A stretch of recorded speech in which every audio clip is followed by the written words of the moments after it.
I mean, Christoph, why don't we start with you? I think what would be really helpful, you probably had a chance to reflect on Eloise's comments as well. But I mean, I guess there's two separate things, aren't there? There's, as it were, an accounting sort of problem for DFID.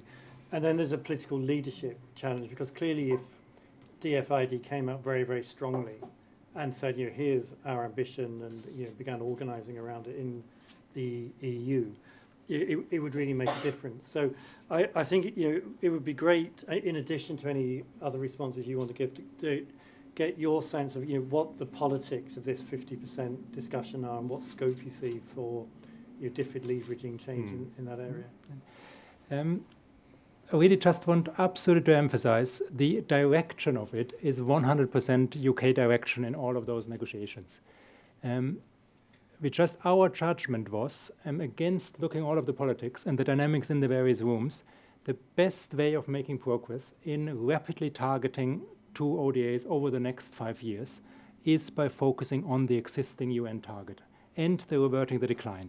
We would like to be much more ambitious in that, but that is what was the space available. And even that, it took more than, by now, 1.5 years of starting to build this up. First at the OECD high-level meeting, when we got the reverting the decline to the LDCs. Then in the EU, against enormous resistance.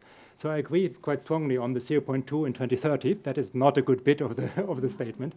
But the 0.15 up to 0.2, so take the middle, by 2020, that is a significant increase.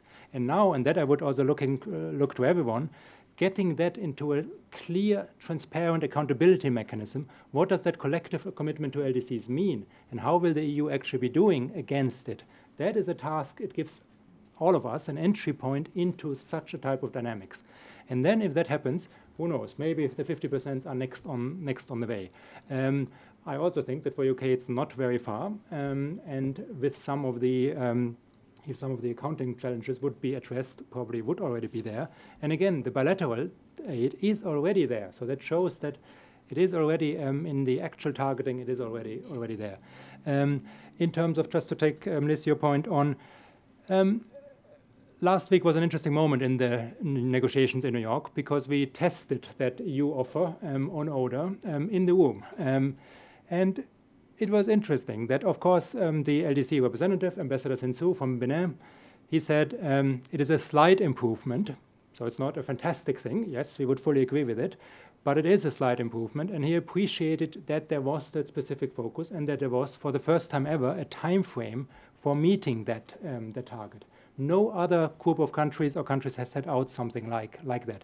And he then turned, so he then said, thanks UK for 0.7, but then went on to all others. So Australia, US, Canada, Brazil, he didn't say that, but he said all other countries, what is their thing, what they are doing more on the LDCs. So for us, that will remain the focus, building on, strengthening, making more powerful the EU commitment that we now have. And pushing others in the same directions outside of the EU. Then that was on this one. Should I take the other ones, or any more questions on that? Please, why don't you? I mean, in particular, a couple of questions on private finance and infrastructure that you might want to take. Yeah. Yes, on private finance. So generally, we think the document still overall in a good shape in setting a big direction on that, and more or less the right mix of domestic policy incentives, international policy incentives, including good focus on corporate reporting standards. So I think all in all, not in bad shape. On your question, how can it be targeted? That is indeed an absolutely key question. How can it become part of that better targeted development finance? And I think there's two parts of it. One is, again, simply the domestic environment and the domestic policy framework for it, which is absolutely the most central bit.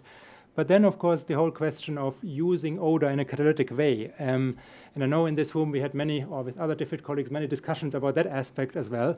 But I think that is one of the biggest advantages of if there is a public dimension in private finance, because it can help in ensuring that there is a stronger focus on development impact and in better targeting. So I think that is one of the ways of doing that. And then, of course, the normal transparency requirements step in, and that is a very good thing, and they should apply in the same way to that type of finance then.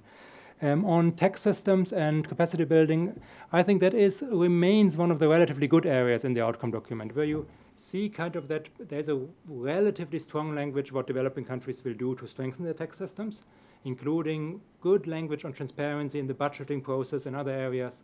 Then there's a very strong currently, hopefully it survives, support commitment for capacity building. Actually, it says any country that has a credible plan for strengthening their tax and public financial management systems will have all the international support that is needed to do that. So that's a very strong language in there. Plus, interestingly and importantly, it has the international dimension in terms of international tax transparency and cooperation also in there.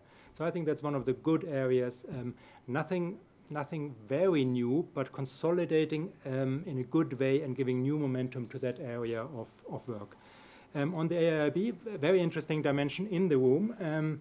And again, I think that relates back to this common framework in which different actors come together. So there is currently a welcoming in the document of the AIIB and the contribution it will make, but there's also a strong call that it should live up to good standards and best practice in a whole range of areas. So that would, again, from our perspective, be quite a good outcome, recognizing the big contribution, but also saying that should not lead to a downgrading of standards in that field. Just, Marine, your point on the international public finance versus ODA. Yes, I think we would not like to replace the ODA commitments with international public finance commitments, but we would like to see it as one common space, which then has different distinct elements, of which ODA is one. Thanks, Romney. Yeah, just a few things. Sorry, Christoph, I don't want this to become a sort of battle on the panel about, particularly as we've lined it up, so there's kind of two, or even Kevin be on our side as well. But the 50, no, I don't. No, I mean, just on the 50% target, I mean, I understand the big constraints that countries have in terms of raising overall ODA volumes, and of course we'd all like them to meet 0.7 tomorrow, and they have domestic political constraints that make that hard and so on. But I would have thought that the allocation to LDCs would be within the fixed envelope a bit more of a winnable thing. And given that Liz asked about the political dynamics, but given that ODA is so central to the political dynamics, would that not be something that would be a kind of a strong commitment? It would please a lot of people, perhaps maybe not the middle-income countries and the most powerful, but I think it is something. It's a clear deliverable. Also, in terms of our analysis, this was only on health, education, social protection, but you see the overwhelming gap in terms of financing in the least developed countries versus, middle-income countries can largely do it themselves. Now, of course, we haven't mapped infrastructure and the other things you'd want to spend money on, so it may be a slightly different picture, but still, the need versus requirement is so overwhelming. Actually, when we did the allocations, you'd need about 70 to 80% in least developed countries on the social compact itself.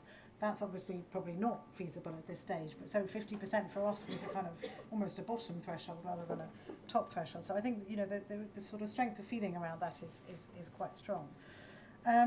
Just on terms of the other points, I very much agree with what Christoph said actually on the point about sort of public and tracking of private finance, particularly if we're talking about sort of public money being used to catalyse private finance. I think that there's a real issue at the moment around transparency and how do you track that and what are the standards, what's the transparency, what's the accountability, and I think that that's something that really should be very much on people's minds in Addis.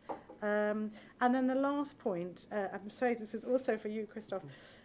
You talked about supporting the social compact, but no new delivery mechanisms or spending targets. It does seem to me that there's a bit of a risk that it becomes nice language, and everybody says, "Oh yes, lovely social compact," but we don't want any spending targets, and we don't want to think about how to deliver it. So it's a nice thing that sits in a document on somebody's shelf and doesn't actually mean anything in practice. So I just wondered what your thoughts were on that. Thanks. Actually, Eloise, do you want to come in before we go for another round of questions? Yes, please, thanks. So just to think about, the fact that domestic resources are so important as well, to your question, and taxes. And I think that the beauty of the basic social compact is that it's really a deal. It's the year of universality. It's a way of stating a very explicit, intentional aim of reaching the poorest people at the end of the poorest, the last child at the end of the last mile, all of that. But it must be done by a combination of ODA, international finance, DRM, revenue raising. So I think that it could be a really key deliverable for Addis that actually hangs off of that all the different pieces that we need in terms of finance. And just to say, you know, really appreciate the UK's leadership on aid issues, and it is for that reason that it would be so powerful from sport, and you are just could squeak it home, I think.